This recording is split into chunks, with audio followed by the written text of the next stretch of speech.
Halo, welcome to Masih Pengangguran Channel.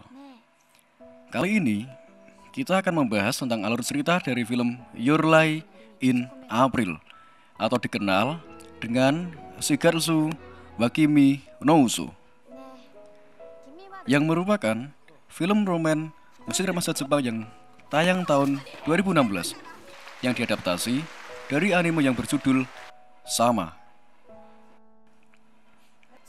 Sebelum menonton jangan lupa pencet tombol subscribe, komen, dan like untuk mensupport channel Masih Pengangguran. Selamat menyaksikan.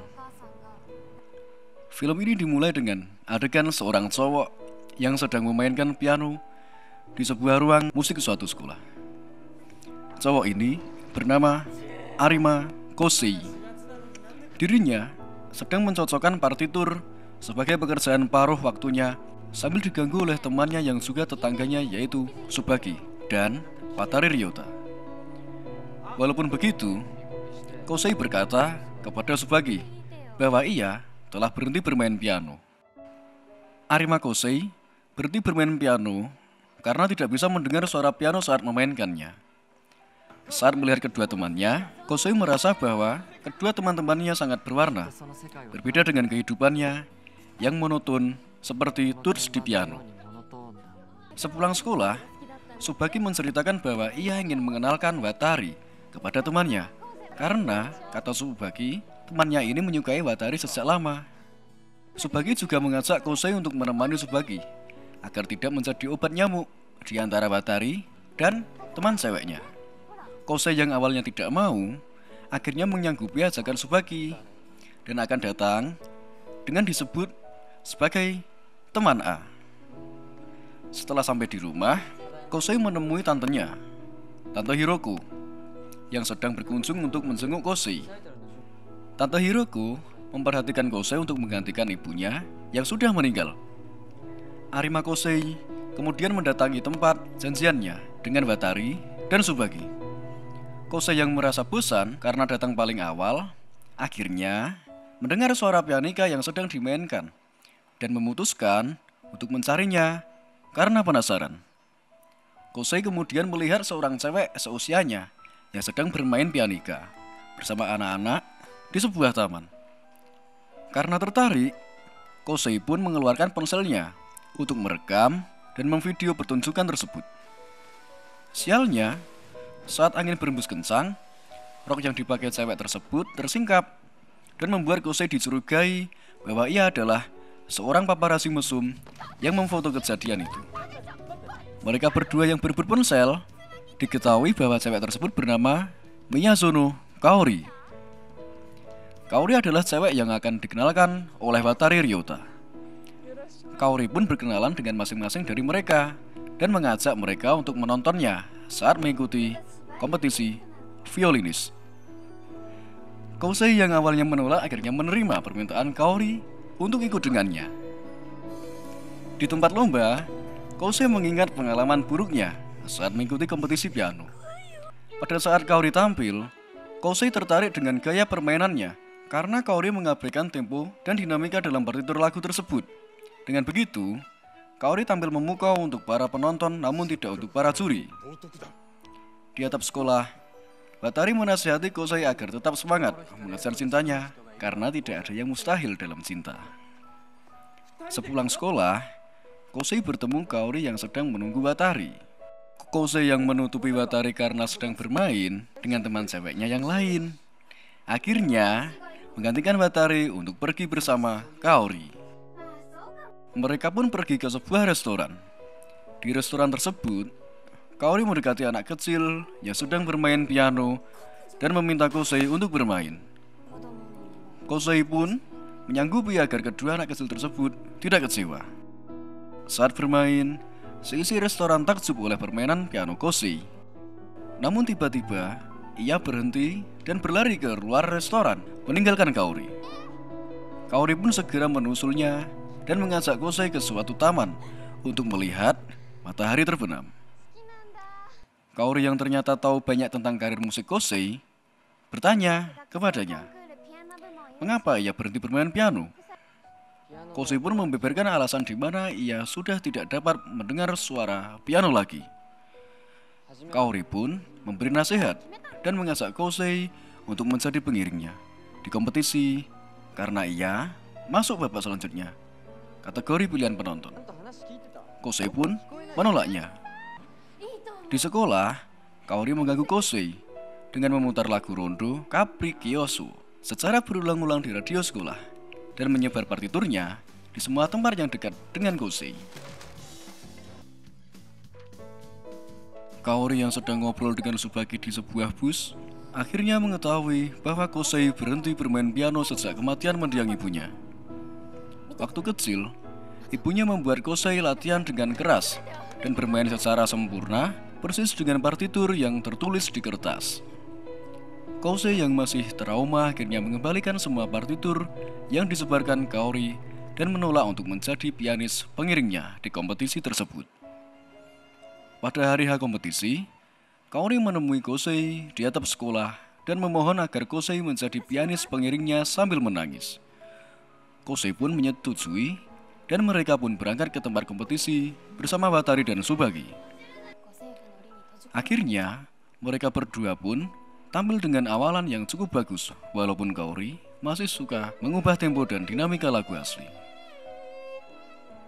Di tengah lagu, Kosei menjadi gugup setelah berhalusinasi bahwa mendiang ibunya datang ke kompetisi tersebut dengan tatapan yang marah. Seketika permainan piano Kosei menjadi berantakan karena perlahan partitur dan suara piano yang didengar Kosei menghilang. Beban tersebut mengakibatkan Kosei berhenti bermain piano dan Kaori pun ikut berhenti biolanya. Namun Kaori mengulangi lagu yang dibawakannya. Kosei yang terpancing semangatnya pun ikut mengiringi Kaori dengan permainannya yang tetap berantakan. Kosei akhirnya dapat bermain dengan benar setelah mengingat bahwa lagu tersebut sudah didengarnya setiap hari saat sekolah dan partiturnya yang selalu tersebar dimanapun Kosei berada. Saat lagu berakhir, semua penonton takjub karena mereka bermain seperti bersaing dalam perlombaan di antara mereka berdua. Beberapa waktu kemudian saat Kosei pulang sekolah, dia bertemu dengan Kaori yang sedang bermain bersama anak-anak. Kaori lalu meminta Kosei untuk menjadi pengiringnya lagi karena Kaori diundang untuk mengikuti konser gala. Kosei yang cari-cari alasan karena takut, akhirnya disadarkan secara tersirat oleh Kaori yang terjun ke sungai dari sebuah jembatan. Kosei pun ikut menerjunkan diri dan menjadi orang yang lebih berani. Mereka pun berenang dengan gembira. Akhirnya Kaori mampir ke rumah Kosei untuk mengeringkan diri setelah berenang di sungai. Kaori yang ingin melihat ruang piano Kosei akhirnya kaget karena ruangan tersebut sangat kotor, berantakan, dan seperti telah ditinggalkan sangat lama. Kaori dan Kosei membersihkan ruangan tersebut dan memilih lagu Kesedihan Cinta milik Chrysler yang akan dibawakan saat konser gala. Di ruangan tersebut, Kosei dan Kaori saling bercanda. Hal itu membuat Tsubaki yang mengintip dari rumahnya merasa sedih karena kedekatan mereka. Beberapa waktu kemudian, Kosei yang sedang melakukan latihan mandiri mengingat akan kejadian di mana mendiang ibunya yang sakit-sakitan memarahi Kosei karena kesalahan kecil saat ia sedang mengikuti sebuah kompetisi. Kosei pun yang sebenarnya memenangi kompetisi tersebut marah karena merasa bahwa usahanya untuk menyenangkan ibunya tidak dihargai. Maka dari itu, Kosei mengutuk ibunya agar segera mati saja. Pada malam harinya, ibu Kosei meninggal saat kembali ke rumah sakit. Kosei yang merasa bersalah menganggap bahwa ialah yang menyebabkan mendiang ibunya meninggal. Setelah mengenang kejadian itu, Kosei segera melanjutkan latihannya. Mendengar lagu yang dimainkan Kosei, Tante Hiroko mengajak Kosei untuk pergi jalan-jalan dan membahas lagu yang menjadi favorit mendiang ibu Kosei tersebut. Tante Hiroko memberikan saran, nasihat, dan semangat kepada Kosei agar traumanya menghilang dan tetap untuk terus bermain piano. Pada hari H penampilan di konser gala, Kaori tidak datang dan memaksa Kosei untuk bermain secara solo. Pada penampilan tersebut, Kosei bermain sambil mengenangkan mendiang ibunya, mematri perasaannya, dan mengikhlaskan ibunya untuk pergi. Ia pun menangis dan berharap agar perasaannya dapat sampai kepada ibunya. Beberapa waktu kemudian, Kosei, Watari, dan Subagi menjenguk Kaori yang ternyata sedang dirawat di rumah sakit dan tampak baik-baik saja. Kosei yang tidak enak hati malah pulang tanpa pamit kepada Kaori. Malam harinya, Kaori menelpon Kosei dan meminta untuk diperdengarkan hasil rekaman penampilannya di konser gala. Setelah teleponan, Kaori yang ingin kembali ke ruang inapnya malah terjatuh dan kesulitan untuk berdiri. Di sekolah, Subagi ngobrol dengan temannya tentang Kaori yang tak kunjung pulang. Subagi sering terlihat cemburu ketika Kosei berdekatan dengan Kaori. Temannya pun memberi saran agar Subagi bisa lebih jujur tentang perasaan sukanya kepada Kosei. Di sisi lain, Kosei bertemu dengan Kaori di jalan dan mengatakan bahwa ia sudah boleh pulang dari rumah sakit. Kaori pun mengajak Kosei untuk menemaninya jalan-jalan. Mereka berdua pun menjadi semakin dekat satu sama lain. Di sore harinya, mereka berdua mengobrol di pantai. Kaori menyemangati Kosei agar tetap bermain piano karena dirinya adalah pianis yang andal.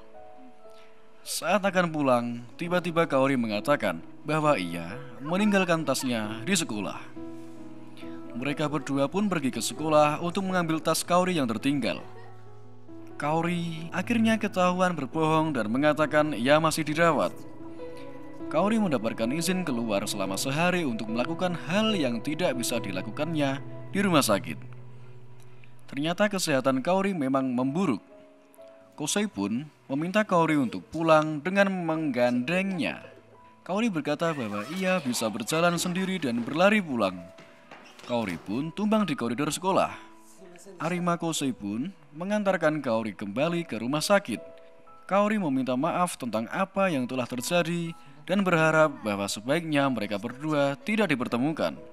Setelah itu, Kosei selalu menghindar saat diajak menjenguk Kaori. Subagi yang mengetahui hal tersebut mengajak Kosei untuk ngobrol di sebuah taman. Subagi mengatakan bahwa Kosei adalah orang bodoh karena menyukai orang yang menyukai orang lain. Subagi mengungkapkan bahwa Kosei harusnya jatuh cinta kepadanya saja. Subagi juga mengatakan bahwa Kosei tidak berani menjenguk Kaori dan akan menyesal jika diam saja terus. Di sekolah, Kosei bertemu Watari dan mengatakan bahwa dia menyukai Kaori. Watari pun meresponnya dengan mengatakan bahwa ia sudah tahu hal itu sejak lama. Karena perkataan Subagi dan Watari, Kosei memberanikan diri untuk menjenguk Kaori. Kosei membawakan oleh-oleh, namun Kaori mengatakan bahwa ia ingin memakannya di luar. Kosei pun menggendong Kaori ke atap rumah sakit. Sesampainya di atap, Kosei mengatakan bahwa ia akan ikut kompetisi piano Higashi dan tetap terus maju. Ia juga mengatakan bahwa ingin bermain musik bersama Kaori lagi. Kosei akhirnya mengungkapkan perasaan sukanya kepada Kaori. Kaori pun menangis, takut, mengatakan bahwa ia tidak ingin mati dan memohon kepada Kosei untuk tetap berada di sisinya. Akhirnya, hari kompetisi pun datang. Hari yang sama dengan jadwal operasi Kaori. Kosei mencurahkan isi hatinya kepada Kaori ke dalam tuts piano yang ia tekan. Kaori pun sedang berjuang untuk menyembuhkan penyakitnya. Penonton merasakan suara piano Kosei bagaikan surat cinta yang ditulis untuk Kaori. Kosei berharap kalimat bahwa ia tidak akan meninggalkan Kaori sendirian akan tersampaikan kepadanya. Akhirnya Kaori pun datang tanpa raga untuk bermain musik bersama Kosei di panggung tersebut. Namun tak lama setelah mereka bersenang-senang, Kaori pun menghentikan permainannya dan menghilang secara perlahan meninggalkan Kosei sendirian. Sewaktu di ruang musik sekolah, Kosei membuka surat yang ditujukan untuknya. Surat ditulis oleh Kaori yang berisi tentang pertemuan pertamanya dengan Kosei kecil di sekolah piano. Dalam suratnya, Kaori mengatakan bahwa ia mengagumi Kosei sejak saat itu. Karena hal itu, Kaori mulai belajar bermain biola dan bermimpi untuk bermain bersama Kosei suatu saat nanti. Dalam suratnya, Kaori merasa bahagia karena tahu bahwa ia satu SMA dengan Kosei. Namun ia hanya bisa memandangi Kosei dari kejauhan saja.